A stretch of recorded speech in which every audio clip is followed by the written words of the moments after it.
तुमच्या हातून समजा एखादं रिपोर्ट नाही मिळालं राऊंड मध्ये तर तुम्हाला हाकलून द्यायचं कुठून म्हणजे राऊंड मध्ये. आणि बऱ्यापैकी सांगू नये पण मगाशी बोलताना म्हटलं होतं की तिथे तुम्हाला की मग तुमचं रिझर्वेशन तिथे यायचं. रिझर्वेशन मधून तुम्हाला या सगळ्या मिळतात म्हणून तुम्ही या स्टँडर्ड काही करत नाही. ते आमचे का प्रोफेसर म्हणायचं. पण ज्या दिवशी एक केस होता तर सांगायला करताना डिस्कस करतोच आपण बोलतो त्याचं काय झालं तर हार्ट डिसीज पेशंट आला.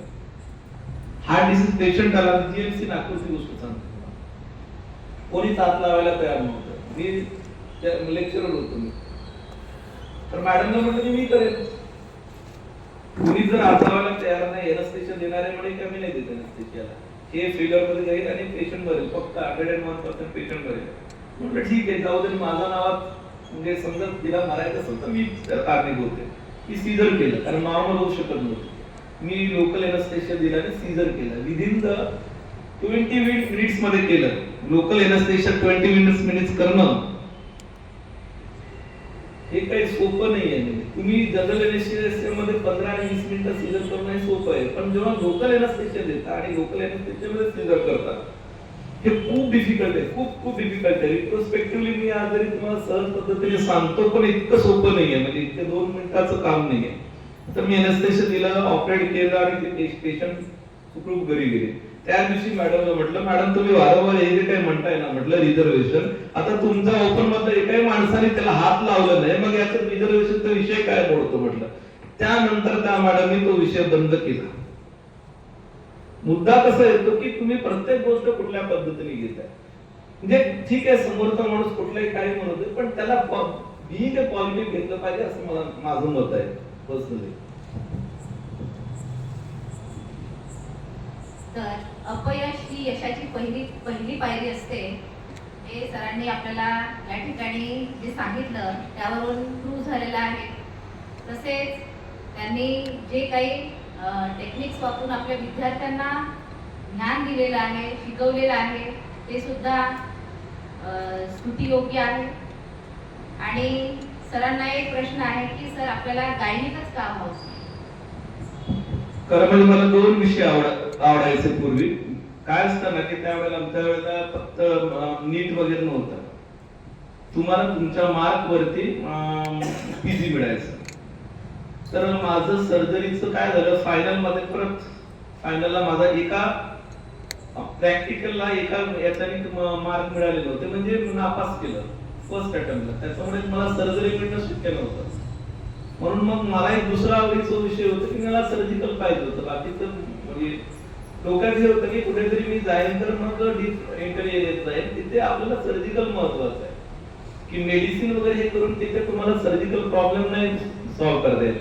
सर्जन माणसाला मेडिसिन लिहून देता येतं पण मेडिसिनला सर्जरी करता येत नाही हे माझ्या डोक्यात पक्का होतं. म्हणून मग मी म्हटलं की नाही आपल्याला गायनिक मिळतं म्हणून गायनिक केलं. आता गायनिक मिळाल्यानंतर मी असं विचार केला की आपण ज्या पण एरियात जाऊया जिथे गायनेकोलॉजिस्ट नसणार जिथे आपल्याला सपोर्ट सिस्टीम नसणार किंवा मॉडर्न मेडिकल फॅसिलिटी जिथे उपलब्ध नाही होणार त्या ठिकाणी जाऊन आपण काम करायचं पहिले ठरलं होतं. पण मग मी शेवटी असं विचार केला कारण मी जिथून आलो तिथेच तर नाही या सगळ्या गोष्टी. म्हणून मग हे सर्जिकल ब्रँच मी निवडलं. तर यानंतरचा माझा प्रश्न आहे मॅडमसाठी. मॅडम आपल्या उभयतांची भेट कधी व कुठे झाली थोडा आम्हाला सांगा.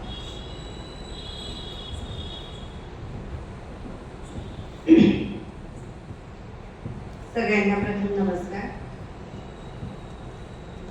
आमची पहिली भेट पद्मश्री डॉक्टर स्मिता कोल्हे ही माझी मावशी.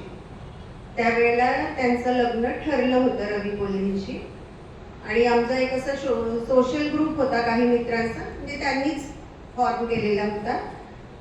तर एकदा खूप जून महिना असेल पाऊस पडत होता तर मावशीला सोडायला कन्ना आणि डॉक्टर आशिष आता डॉक्टर आहे दोघे म्हणून डॉक्टर कन्ना डॉक्टर आशिष तेव्हा आशिष आणि कन्ना तर असे दोघे जण मावशीला सोडायला आमच्या घरी आले. कारण मावशी आईची सगळ्यात लहान बहीण तर ती आमच्या मोठ्या बहिणीसारखीच होती. खूप जास्त वयात काही अंतर नसल्यामुळे आणि सगळं तिचं आईच करायची मोस्टली. तर ती आमच्या घरी आली आणि मग पाऊस वगैरे असल्यामुळे यांनी कपडे वगैरे म्हणजे बाबांचे वगैरे काय आपण कपडे वगैरे दिले आणि खूप उशीर झाला होता. मेडिकल म्हणजे आमचं घर इकडे होतं अंबाझरीकडे. तर मग राहून जा म्हणाले तेव्हाच. तर मग झालं सगळं आटोपलं वगैरे आणि मग मावशीने यांची ओळख सांगितली म्हणे असं असं हे आहे इथे शिकतात म्हणजे इथला मुलगा आहे शिकतो आहे वगैरे. तर मला असं थोडंसं स्ट्राईक झालं आणि म्हणे याच्यावर पुस्तक लिहिलेलं आहे हा कोणी. तर मला पुस्तक वाचायची आवड असल्यामुळे मी जसं समीक्षा पेपरमध्ये न्यूजपेपरमध्ये येतात तर मी तसं डायरीमध्ये लिहून ठेवायची. कारण तेव्हा काही आमची काही एवढी आपली परिस्थिती नव्हती की वाटलं लगेच घेतलं पुस्तक. तर म्हटलं जेव्हा जेव्हा पैसे वगैरे येतील तेव्हा आपण हे पुस्तक घेऊन वाचूया.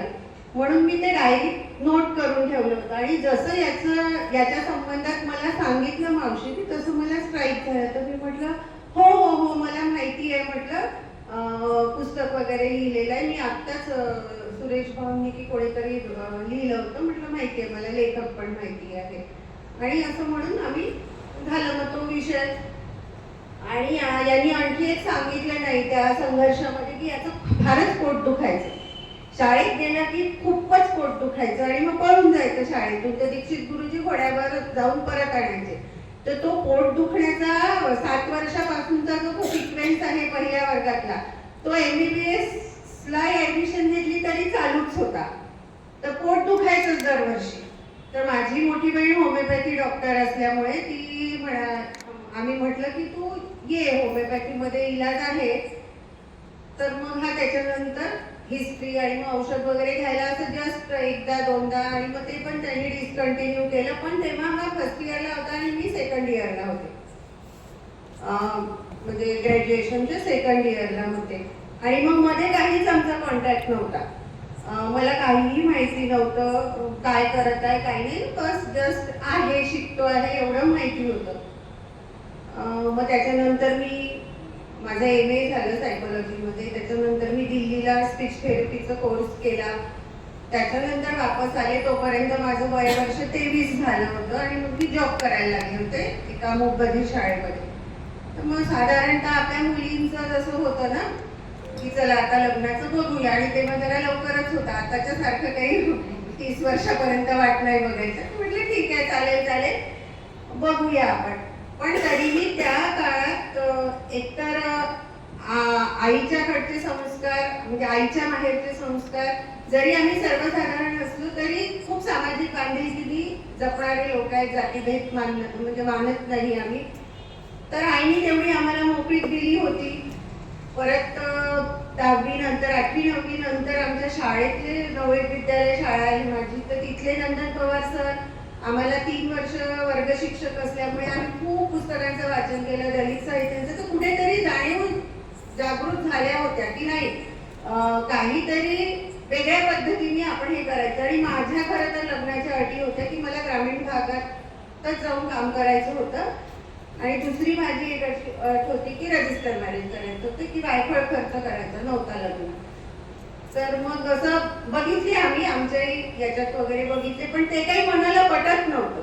की असं वाटलं की ठीक आहे लग्न म्हणजे आयुष्यभराची कमिटमेंट आहे तर तुम्ही हो एकदा म्हणून द्याल आणि मग त्याच चक्रात अडकलं. जर तुम्हाला त्या गोष्टी नाही आवडल्या तर मग सर्वसाधारण त्या काळात तर मुळीच शक्य नव्हतं की बाहेर पडणं. आणि म्हणून मग म्हटलं नाही आता हे नाही बघायचं आपण आपल्या मनाला जेव्हा पटेल असं होता हा पास झाला. मग त्या 4-5 वर्ष आमचं काहीच कॉन्टॅक्ट नव्हता. आणि मग असं सहज मावशीने एकदा माझ्याजवळ गोष्ट काढली की अगं कन्याविषयी तू का नाही विचार करत.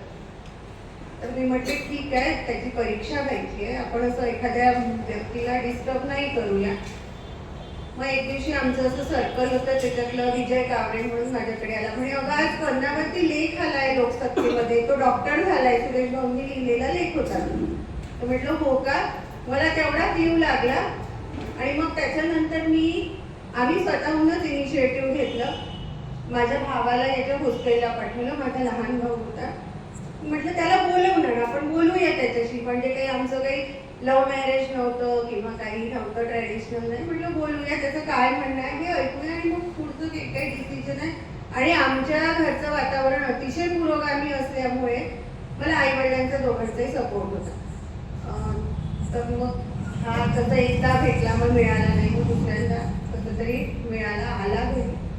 मग मी म्हटलं असं आहे, तुझं पुढचं काय आहे? त्यामुळे मी तर अजून काहीच ठरवलेलं नाही आहे, पण मी म्हटलं तू जर ग्रामीण भागात जाऊन काम करणार असशील तरच मी लग्न करेन. मला शहरात भरपूर ऑप्शन्स होते. तर म्हणलं मला काही शहरात खूप, मला नागपूर आणि असं तसं काही, मला काही मेट्रो असं मला काही खूप आकर्षण नाही आहे. आणि थोडंसं सामाजिक बांधिलकी जपणारा व्यक्ती हवा होता आणि याचं बॅकग्राऊंड थोडंसं मला माहिती होतं.